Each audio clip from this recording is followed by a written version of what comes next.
Hello friends, welcome to Creative Medicine. In this lecture, we will learn about Drugs selective on estrogen and progesterone. Selective progesterone receptor modulator. Selective progesterone receptor modulator is Ulipristal. Ulipristal is used in the management of fibroids and it is also used as an emergency contraceptive. Selective estrogen receptor modulators.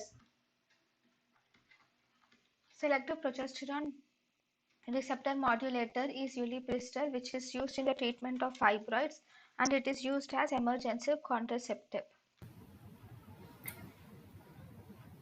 thank you and thank you for watching.